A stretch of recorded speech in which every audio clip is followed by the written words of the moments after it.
তোমার জাদুর লাঠি আমাকে দাও। আমি আজ অবধি কারোটা নিইনি। রাতে ঘুমানোর সময় ঘরের দরজা খোলা রাখিস, আমি জাম্বুরা খেতে আসব। নারকেল তেলের বোতল আর বিদেশি বেলুন সাথে এনো, না হলে সমস্যা হবে। রাতে আমি ব্লাউজ আর পেটিকোট পরে ঘুমিয়েছিলাম। সেদিন রাতে যা হলো তা কোনো দিন ভুলব না।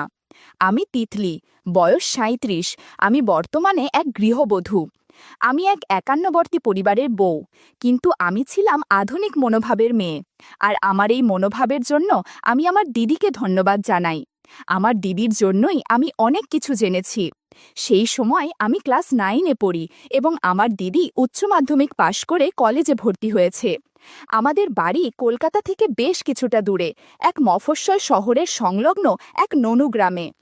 আমাদের পরিবারের তখন প্রচুর জমি জায়গা ছিল এবং তার সাথে সাথে আমার ঠাকুরদার একটি বিশাল চালের আড়ত ছিল সেই মফস্বল শহরে। আমার ঠাকুরদার 4 ছেলে এবং 1 মেয়ে। আমার বাবা ঠাকুরদার তৃতীয় ছেলে, মানে আমার 2 জ্যাঠা ও 1 কাকা এবং 1 পিসি আছে। আমার বড় জ্যাঠুর 2 সন্তান, আমার বড়দা এবং আমার বড়দি। মেজ জ্যাঠুর 1 ছেলে, আমার মেজদা। আর আমার বাবার 2 মেয়ে, আমি আর আমার দিদি। ছোট কাকুর 1 ছেলে, নাম বিশু। এবার মূল গল্পে ফেরা যাক। আমি আর আমার দিদি বেশ ছোট বয়স থেকেই একই ঘরে একই বিছানায় রাতে শুতাম। আমি আমার দিদিকে একটু ভয় পেলেও আমার দিদি আমার সাথে বন্ধুর মতো মিশত। আমাদের লোকালিটিতে একটা স্কুল ছিল ক্লাস 8 পর্যন্ত, যার ফলে আমাদের স্কুলে ক্লাস 9-এ ওই স্কুল থেকে অনেক ছাত্রী ভর্তি হতো। আর হ্যাঁ, ওই স্কুলটা ছিল কোয়েড, মানে ওখানে ছেলে এবং মেয়েরা একসাথে লেখাপড়া করত। আমি যখন ক্লাস 9-এ উঠি সেই বছরও অনেক ছাত্রী ভর্তি হলো আমাদের স্কুলে। এর মধ্যে আমার বেস্ট ফ্রেন্ড অনিতার সাথে দেখলাম পাপিয়া বলে নতুন আসা একটা মেয়ের খুব ভালো বন্ধুত্ব হয়ে গেছে। আমি, অনিতা আর পাপিয়া ধীরে ধীরে বেশ ভালো বন্ধু হয়ে গেলাম। পাপিয়া বলল যে আগের স্কুলে একটা ছেলের সাথে ঘনিষ্ঠ হয়েছে। আমি আর অনিতা প্রথম পাপিয়ার কাছেই গল্পের বই দেখি, যেটাতে ভিন্ন রকমের মন মাতানো গল্প থাকত। পাপিয়া এও বলে যে সে নাকি ক্যাসেটে জোগাড় করতে পারে নীল সিনেমার। আমরা ঠিক করি যে একদিন আমরা স্কুলে না গিয়ে অনিতাদের বাড়ি যাব। অনিতাদের বাবা মা অফিসে যায় আর সারাদিন বাড়ি ফাঁকা থাকে, আর ওদের বাড়িতে ক্যাসেট প্লেয়ারও আছে। আমরা বাড়িতে বললাম স্কুল প্রজেক্টের জন্য আমরা অনিতাদের বাড়িতে যাব। আমাদের বাড়ির লোক বিনা সন্দেহে আমাদের পারমিশন দিয়ে দিলেন। আমরাও নির্দিষ্ট দিনে অনিতাদের বাড়িতে হাজির হলাম। পাপিয়া 3টে ক্যাসেট এনেছিল। পাপিয়া বলল একটা রোম্যান্টিক টাইপ ফিল্ম চালাবে। আমরা এইসব বিষয়ে তেমন কিছুই জানতাম না। আমরা বললাম তুই যেটা ভালো বুঝিস সেটা চালা। ও প্রথম ক্যাসেট চালালো। পর্দায় ভেসে উঠল একটা ছেলে আর একটা মেয়ের সিনেমা। সিনেমার অদ্ভুত দৃশ্য দেখে আমার মধ্যে কেমন যেন অনুভূতি হচ্ছিল। আমার বেশ ভালো লাগছিল। একটু পর পাপিয়া আমার অবস্থা বুঝতে পেরে কেমন যেন আচরণ করতে শুরু করলো। বেশ কিছুক্ষণ আমি চোখ বুজে থাকলাম। আমি চোখ খুলতেই অনিতা আর পাপিয়া জিজ্ঞাসা করল, কিরে কেমন লাগলো? আমি বললাম দারুণ। ওরা বলল তবে এবার 3 জনে মিলে গল্প করা যাক। একটু পর আমরা 3 জন গল্প করতে শুরু করলাম। বন্ধুরা, ইউটিউবের করা নিয়মের কারণে এসব ঘটনা সরাসরি বলা যাচ্ছে না। তোমরা কমেন্টে দেয়া লিঙ্ক থেকে আমার ওয়েবসাইট ভিজিট করো, সেখানে একদম খোলামেলা গল্প দেয়া আছে, যেগুলো ইউটিউবে পাওয়া যায় না। সারা দিন এভাবেই কেটে গেল। সে একটা দারুণ অনুভূতি। তারপর বিকেলবেলা আমরা যে যার বাড়ি ফিরে গেলাম। অনিতাদের বাড়ি থেকে ফিরে আসার সময় আমার একটু ভয় ভয় করছিল, কারণ আমার এটা প্রথম অভিজ্ঞতা। তাছাড়া বাড়িতে সবাই গ্রুপ স্টাডির কথাটা বিশ্বাস করবে তো? তবে বাড়ি ফিরে আমি অনেকটা রিল্যাক্স ফিল করলাম, কারণ দেখলাম বাড়ির পরিবেশ আর 5টা দিনের মতোই স্বাভাবিক। তবে দেখলাম আমার দিদি শেলি বাড়ি ফিরেছে। দিদি কলেজে ভর্তি হবার পর সেখানে হোস্টেলে থাকে, তবে সামনে কি একটা লম্বা ছুটি আছে, তাই ছুটি কাটাতে এসেছে। আমি নিজের ঘরে গিয়ে বিছানায় শুয়ে পড়লাম। আমি এসেছি দেখে দিদি আমাদের ঘরে এলো। আমাকে দেখে বলল, কিরে তিতলি, এসেই শুয়ে পড়লি যে, শরীর খারাপ নাকি? আমি বললাম না, এমনি। সে বলল, জানি না বাপু, কি গ্রুপ স্টাডি করে এলি যে এত টায়ার্ড হয়ে পড়লি। আমাকে চাইলে সত্যিটা বলতে পারিস, আমি কাউকে কিছু বলবো না। আমি প্রসঙ্গটা এড়িয়ে যাবার জন্য বললাম, না না, এই একটু মাথা ধরেছে তো তাই। দিদি আমার পাশে বসে বলল, ন্যাকামি না করে সত্যিটা বল, ওরকম গ্রুপ স্টাডি আমি অনেক করেছি। তোর মুখ চোখ দেখে আমি বেশ আন্দাজ করতে পারছি। আমি বুঝলাম ধরা পড়ে গেছি। দিদির কাছে সব সত্যিটা ধীরে ধীরে বললাম। দিদি সব শুনে বলল, রাতে রেডি থাক, তোর জন্য সারপ্রাইজ আছে। রাতে খাওয়া দাওয়ার পর আমি আর দিদি শুতে গেলাম। দিদি ঘরে এসে দরজাটা লক করে দিল আর আমার কাছে এসে বলল, আজ আমার বোনটা বড় হয়ে গেছে।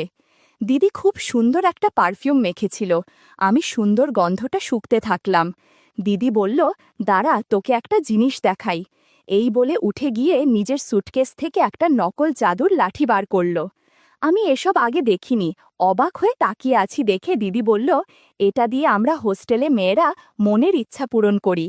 বন্ধুরা, তোমরা বুঝেছ তো কিসের কথা বলছি? এরপর দিদি জাদুর লাঠি দিয়ে জাদু দেখাতে লাগলো। মিনিট 20 পর দিদি বলল, আজকের মতো এটুকুই থাক, না হলে সমস্যা হবে। আমরা হোস্টেলে ঘণ্টাখানেক ব্যবহার করি। একটু পর আমি দিদিকে জিজ্ঞাসা করলাম, আগে কি কখনো আসল জাদুর লাঠি দেখেছ? দিদি বলল, কয়েকবার দেখেছি। তবে শোন, তুই তো জানিস অমরদা মানে আমাদের পিসির ছেলে আমার চেয়ে 2 বছরের বড় হলেও আমরা বন্ধুর মতো মেলামেশা করি। ঘটনাটা 2-3 বছর আগে ঝাপানের সময়ের। সেই বছর আমি আর মা গেছিলাম পিসির বাড়ি ঝাপান দেখতে। আমরা সবাই প্রায় 7-8 জন পিসির বাড়ি থেকে গেছিলাম ননুগ্রামের ঝাপানতলায়। আর ওখানে একটা বিরাট মেলা বসে। ননুগ্রামের সেই মেলায় সেবারে নাগরদোলা এসেছিল।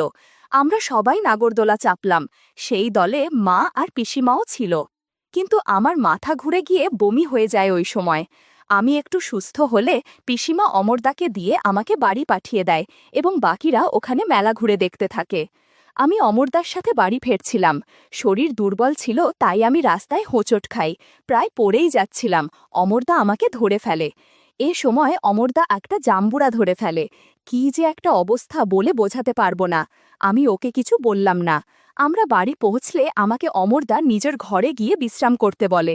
বাড়িতে আর কেউ ছিল না। আমিও চোখ বুজে শুয়ে পড়ি। খুব ক্লান্ত লাগছিল, তাই শুতেই আমার একটা ঘুম ঘুম ভাব এলো। আমি বেশ ঘুমিয়ে পড়েছিলাম। হঠাৎ আমার মনে হলো কেউ একজন আমার খুব কাছে আছে। চোখ খুলে দেখি অমরদা আমার পাশে বিছানায় বসে আছে।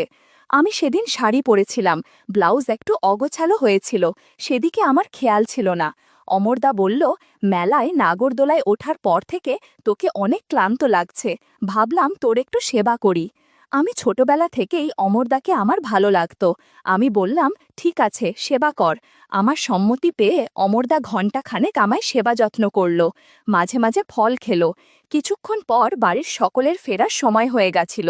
অমরদা আমাকে নিয়ে তার ঘরের সাথে লাগোয়া বাথরুমে নিয়ে গেল আর বলল, ফ্রেশ হয়ে নে, আমি ততক্ষণে ঘর গুছিয়ে নিচ্ছি।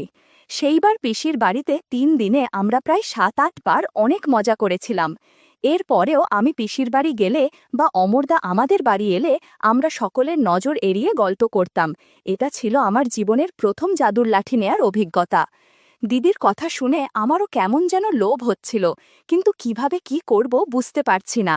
এবার দিদি 2 দিন ছিল আমাদের বাড়িতে, আর সেই 2 দিন দিদি আমাকে অনেক কিছু শিখিয়েছিল। কলেজের ছুটি শেষ হতেই দিদিকে ফিরে যেতে হলো।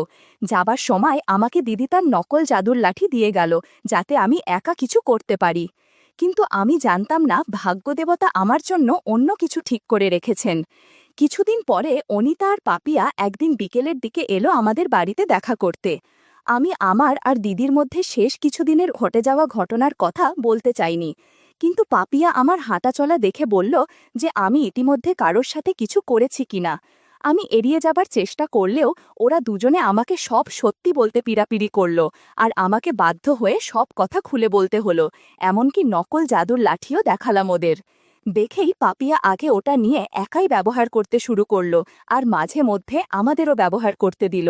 আমাদের বাড়িতে সব পুরুষরা নিজেদের কাজে সকাল থেকে বেরিয়ে পড়ে, আর বাড়ির মহিলা আর বাচ্চারা দুপুরে একটু ঘুমিয়ে নেয়। সেদিন আমি, পাপিয়া আর অনিতা নিশ্চিত ছিলাম যে আমরা ধরা পড়ব না। কিন্তু আমি জানতাম না আমার মেজদাদা সেদিন তাড়াতাড়ি বাড়ি ফিরে এসেছিল, আর আমাদের ঘরে আওয়াজ হচ্ছে দেখে জানালার ফুটো দিয়ে উকি দিয়ে দেখছিল। এমনকি আমাদের কর্মকাণ্ড দেখে ফেলেছে।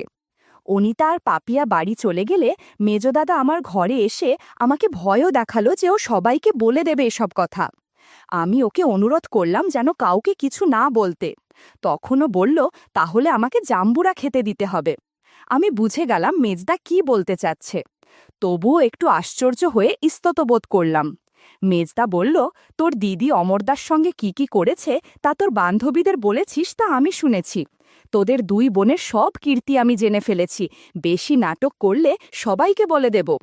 আমি দেখলাম মেজদা শুধু দেখেই ফেলেনি, শুনেও ফেলেছে সব কথা। আমি কোনো উপায় না পেয়ে মেজদাকে জাম্বুরা খেতে দিলাম। এদিকে প্রায় বিকাল হয়ে এসেছিল, আর বাইরে উঠোনে মা কাকিমারা উঠে পড়েছিল ঘুম থেকে।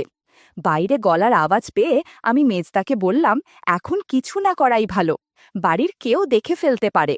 মেজদা রাজি হচ্ছিল না, তবুও ধরা পড়ে যাবার ভয়ে আমি বললাম, রাতে আমার ঘরে চলে এসো।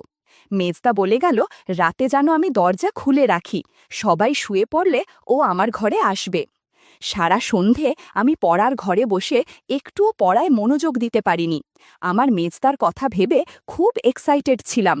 দিদি কলেজে ভর্তি হবার পর থেকে আমাদের ঘরের টেবিলটা ফাঁকা হয়েছিল, আর আমার ভাই আমার থেকে মাত্র 1 বছরের ছোট, তাই ও আমার সাথে পড়তে বসত।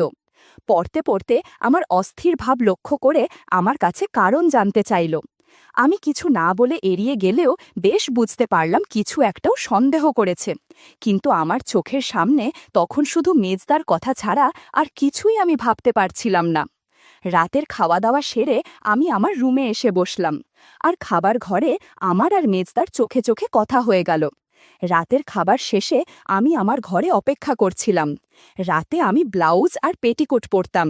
আসলে তখনও গ্রামের দিকে মেয়েদের নাইটি পরার চল এতটা ছিল না।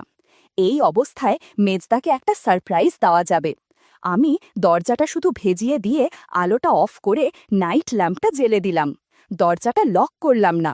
আমি শুয়ে শুয়ে মেজদার অপেক্ষা করতে করতে বুঝতে পারলাম আমার অদ্ভুত লাগছে।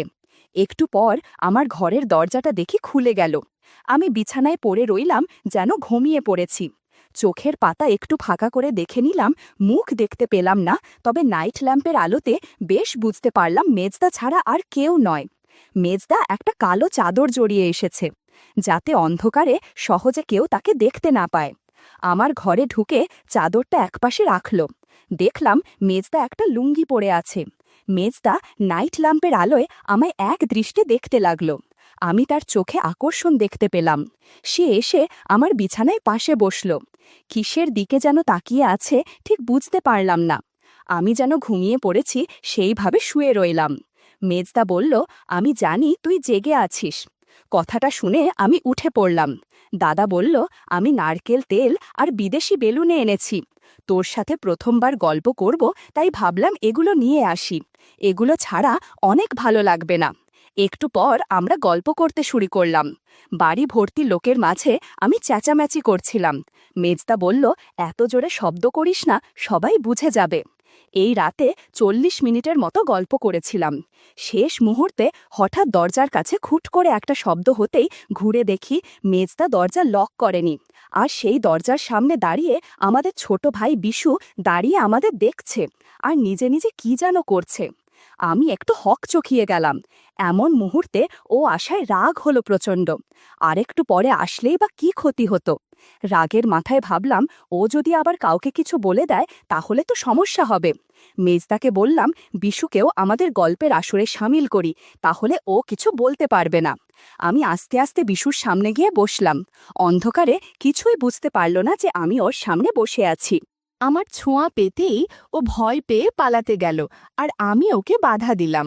বললাম, তোর লজ্জা করে না? এত রাতে আমার ঘরে ঢুকে কি করছিলি? আমি না তোর দিদি হই? ও পাল্টা দিল, তুই নিজের ঘরে মেজদার সাথে যা করছিলি তা খুব ভালো কাজ নাকি? বাড়ির সবাই জানলে কি হবে বলতো? আমি বললাম, কিন্তু বাড়ির লোককে কে বলবে? ও বলল, আমি যদি বলে দিই? আমি বললাম, তবে আমিও বলে দেব যে আমাদের দেখে ফেলেও সঙ্গে সঙ্গে বাড়ির সবাইকে না জানিয়ে তুই চুপচাপ দেখছিলি। আমার কাছে ন্যাকা সাজিস না। তুই বাড়ির লোককে জানাতে চাইলে আরও আগে জানাতিস। তোর মতলবটা কি বল? ভাই বলল, আমাকেও গল্প শোনাতে হবে। আমার একা ভালো লাগে না। একসাথে 2 জনের সাথে গল্প করতে পারবো ভেবে আমিও আর বাধা দিলাম। পালাক্রমে বিশু আর মেজদার সাথে অনেক গল্প করেছি রাতভর। ঘড়িতে তখন রাত 2:30 বাজে। ঘর অগোছালো হয়ে আছে, জামা কাপড় এদিক সেদিক ফ্লোরে পড়ে আছে। ওরা গুড নাইট বলে নিজের রুমে চলে গেল। এদিকে আমিও একটা ম্যাক্সি পরে ফ্রেশ হয়ে নিলাম। হাঁটতে অসুবিধা হচ্ছিল, তবুও রুমের দরজাটা লক করে কোনো মতে শুয়ে পড়লাম। ক্লান্ত থাকায় তাই সহজেই ঘুমিয়ে পড়লাম।